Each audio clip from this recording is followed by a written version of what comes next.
Tsy tokony hirotorotoana ny fananganana ny filan-kevitra ny fampihavanana na ny CFM. Ory zareo avy eo anivon'ny DFP ny laharam-pahamehana aloha amin'izao fotoana izao izy ireo dia ny fametrahana ny fahalalahana tena izy eto amin'ny firenena. Noho izany dia ny hetsika an-dalabe izy ireo ho fitakiana izany.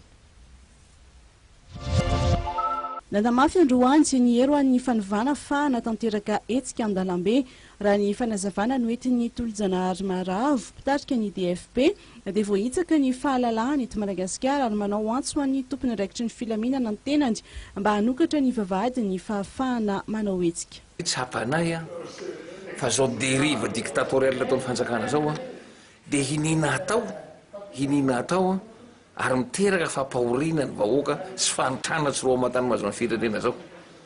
Aminay zany zao rehetrarehetra zao tsy maintsy atao mba hamoazana any am-pon'ny olona zany hoe iainany zony, iainany fahalalana.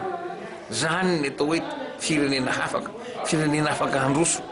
Tsy misy tsony zany zo fitakiana, tsy eken'ny fanjakana tsony zany ka zay eto zany zay ny débat eto. Hiroso amin'ny communication lalala kokoa zany.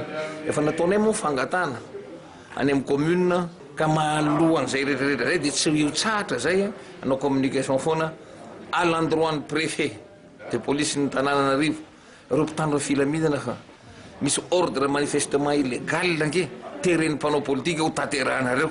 Rehefa raikitra ny tokotokoa 10 minutes dia ny préfet, 10 minutes dia ny mpitarika maramila sy mpitarika zazary mpitarika polisy ka mba misitona ny sainareo sika solon-tena mpanjakana préfet sy ny sous-préfet fa atosika an'ity fanjakana ty amin'ny fampiadiana trano ny vahoaka ary anareo tompona andraikitra mivantana no aloto amin'izany.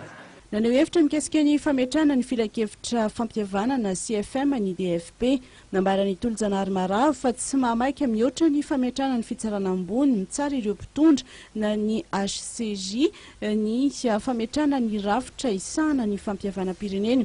Ny HCJ izay tokony najoro ny filoham-pirenena hery mapianina hery taona farafaratsiny tao aorian'ny akaran'ny fitondrana.